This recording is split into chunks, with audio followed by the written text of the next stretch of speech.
long warm-up. Now this is one of my most important videos because I'm going to explain to you the purpose, the objective behind these warm-ups, and I'm going to help you to do them really effectively. For everyday practice, you're going to want to look at the short version. So let's start with a nice ho-hum. Deep breath. Ho-hum.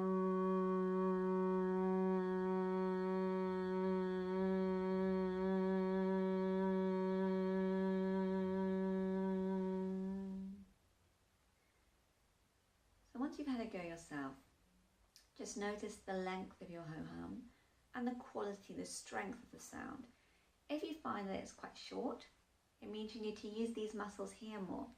Now this is a technique that you're going to be using a lot when you're speaking, because often with aspirated sounds, like p, p, p, p, p, when the air comes forwards, we need to use these muscles to stop all the air coming forwards in one big rush, because otherwise our speech becomes too breathy. So we're using these muscles here. Now a good exercise to help you with this is to stifle a smile. So you just want to imagine you've seen something very funny and you're trying very hard not to laugh.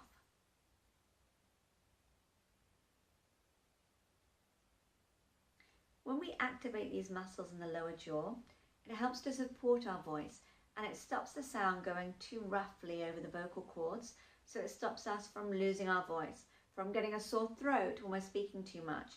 And in terms of vocal projection, it helps you to take your voice to a place where it's better able to resonate fully, so that your voice can be loud without really putting it under pressure. So this really helps. Another great one is to lower your bottom jaw and hum.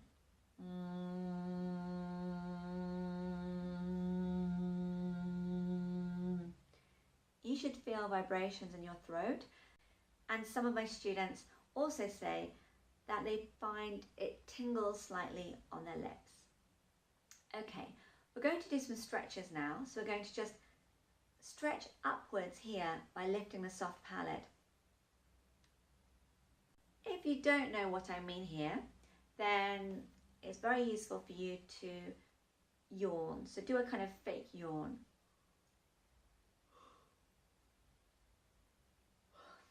And as you do, you should notice your soft palate lifting slightly at the back. So another big stretch. Bringing the lower jaw down. We're lifting up here. Now please don't worry, you can't get any of these exercises straight away. A lot of people find this one in particular difficult, so keep doing the yawn.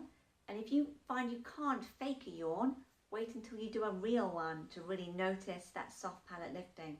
And once you notice something, you should be more able to do it when you're practicing. Okay, the next one is all about deepening the back of the mouth like a cave. So do that now. So I'm expanding in this direction. Now some people find it very difficult not to do these two at once. So they find they're lifting up and back at the same time. That's fine. And you can stretch forwards as well. The next one is called tongue bootcamp. So we're going to move the tongue around the teeth in circular motions, 8 times in this direction, and then 8 times in this direction. 7, 7, 6, 6, 5, 5, 4, 4, 3, 3, 2, 2, 1, 1. Please don't worry if you don't manage to do it all the first time. Some people take 3 or 4 weeks before they manage to do the full 8. So it's 8.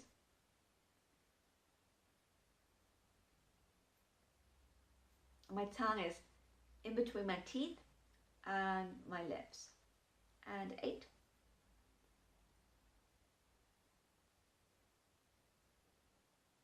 If you find it difficult, it doesn't matter. Some people are just wired slightly differently and they're not able to do it at all. There are plenty of warm-ups, so if you find one difficult, there will be another that will help you in a similar way. 7. 7.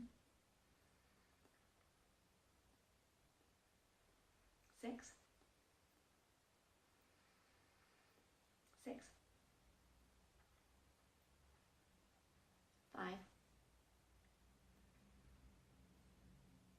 5, 4, 4, 3, 3, 2, 2, 1, 1. It also doesn't matter how fast you do it or how slow you do it. It's just about doing it that's important. Okay. The next exercise is chanting. We're going to chant 4 sounds: E, A, O, and R.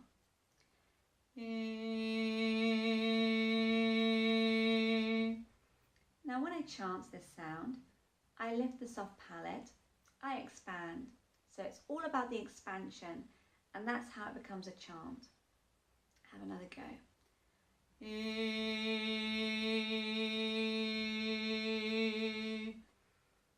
The middle of my tongue is up against my back top teeth. This is how I create the E sound.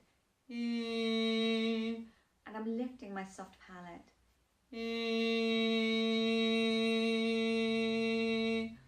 My tongue is just not touching anything. It's just gently here, slightly down in my mouth. A.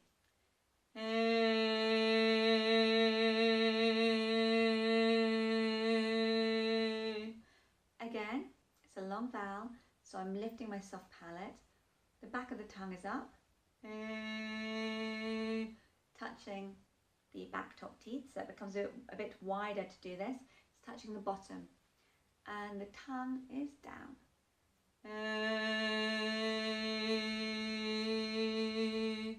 And it's just touching the inside of my bottom teeth there. O. O.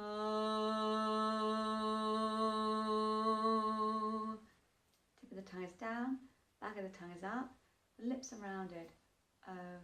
Really pay attention to my lips as well, so how the mouth is from your viewpoint. I've been talking more about what you can't see, so really focus on what you can see. I'm really pulling in the cheeks here, and I'm stretching my lips forwards. Oh. At the same time, I'm doing a lot of expansion at the back here because there's so much going on in the mouth that I would be tempted to allow my sound oh to come here, but that doesn't sound great, so I want the sound to travel back. Oh. Okay. And R. Tip of the tongue is down, the mouth is very open, back of the tongue is up. Oh.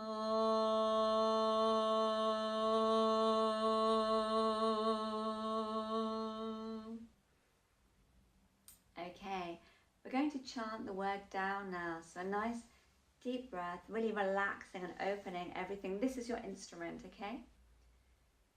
Down.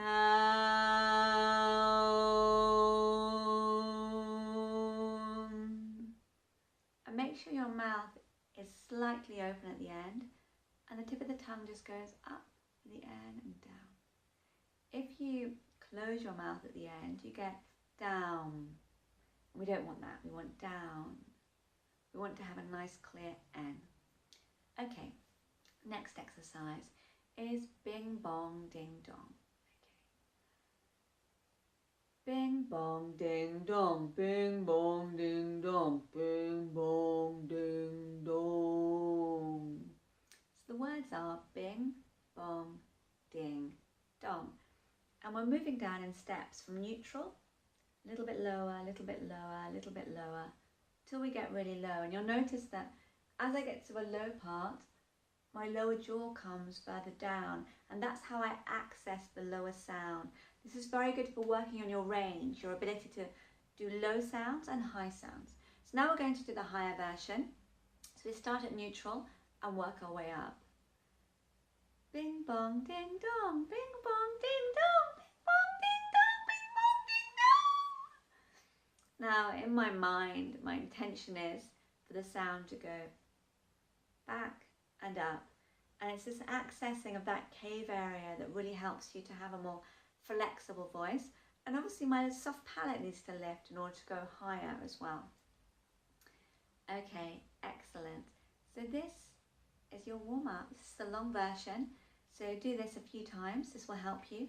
And once you get to grips with these exercises, you can move on to the shorter version. In terms of the benefits, they all have different benefits. So the chanting is really going to help you to create more space back here.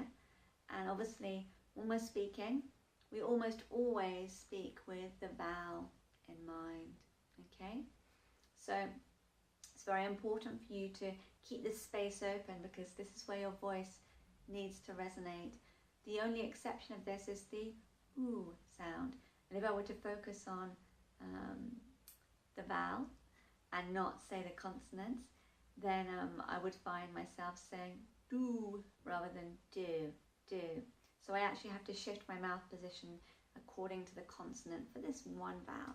But all other vowels, we focus purely on the vowel and on the resonance, which is generally around this kind of area towards the back, hence the stretching, the expanding. And now resonance is actually the most important part of reducing your accent. So starting to become more aware of these spaces, your physiology, these cavities that you're not used to using is incredibly important. So that's why we have the stretching, the lowering of the bottom jaw and the humming, because it helps to bring your voice more into your throat, which is very important. So if you're someone who has a nasal voice, this will help you. If you're someone who finds that your voice is resonating very much in your mouth, no, don't here. Again, it means that you need to focus more on the expansion. Now, when I'm speaking, this area at the back is very open and it doesn't close until I've finished speaking. So a little note on resonance. I hope this helps. So listen to this video several times, but for quick, short practices, have a go at the short warm-up.